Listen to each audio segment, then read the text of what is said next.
देखो यार, आज एक चीज क्लियर कर लो कि तुम एज अ सेल्समैन या फिर as a business owner product बेच रहे हो इसलिए लोग मार्केट में खरीद रहे हैं, या फिर पहले से उस प्रोडक्ट के कस्टमर्स हैं, या फिर कस्टमर को वो प्रोडक्ट खरीदना है इसलिए तुम वो प्रोडक्ट मार्केट में बेच रहे हो। क्या तुम बेच रहे हो इसलिए लोग खरीद रहे हैं? नहीं ना, वो इसलिए खरीद रहे हैं क्योंकि उन्हें वो प्रोडक्ट चाहिए, और इसलिए तुम बेच रहे हो ताकि तुम उनके तक पहुंच पाओ। जैसे कि किसी को गर्मी लग रही है इसलिए वो एसी खरीदेगा ना, किसी को ठंडी लग रही है इसलिए वो स्वेटर खरीदेगा ना। तो एक बात ध्यान से समझो कि तुम बेच रहे हो इसलिए वो नहीं खरीद रहे, उनको खरीदना है इसलिए तुम बेच रहे हो। तो अपना एटीट्यूड थोड़ा सा ठीक से रखो।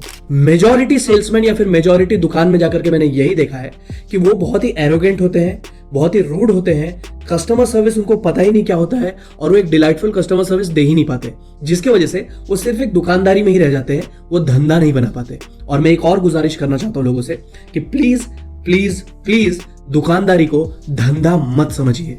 दुकानदारी धंधा नहीं होता जब तक कि आप उसको धंधा नहीं बना लेते, जब तक कि आपका शॉपकीपिंग एक बिजनेस में नहीं बदल जाता, तब तक आप उसे बिजनेस मत भूलिए। जैसे कि मैं देखता हूं कि बिजनेस ओनर्स, शॉपकीपर्स या फिर सेल्समैन कस्टमर को बोलते हैं जल्दी जल्दी देखिए, हाँ देख लिया, अजीब सा मुंह बना करके खड़े रहते हैं कि क्या आपने देख लिया, हो गया, नहीं इतना ही है, पहले बताना चाहिए था, इतना तो हम खोलते भी नहीं, इतना हम दिखाते भी नहीं, एक्सचेंज नहीं होगा, रिटर्न नहीं होगा, ऐसा नहीं होगा, वैसे नहीं होगा।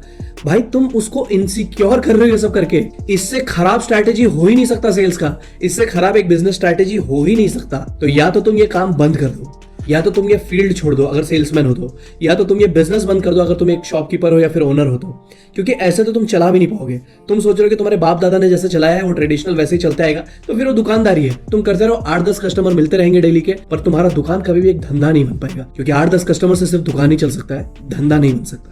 और धंधा बनाने के लिए आपको 800-900 कस्टमर बनाने पड़ेंगे, और 800-900 कस्टमर वही 8-10 लोगों से आएंगे अगर आप उनको एक डिलाइटफुल कस्टमर सर्विस दोगे, जिसके लिए कि आप बैठे हो, जिसके लिए कि हम सेल्स में आए हैं। तो आप उसके फंडामेंटल्स को ही अगर नहीं समझोगे और गलत करोगे तो कभी भी इस फील्ड में सक्सेस नहीं कर पाओगे दोस्त। तो अगर आप चेंज नहीं कर सकते खुद को, तो अपना और अपने कंपनी का टाइम वेस्ट करना बंद करो, और या तो अपने एटीट्यूड में चेंज लाओ, सेल्स को सीखो और फिर सेल्स में उतरो। Thank you so much. जय हिंद।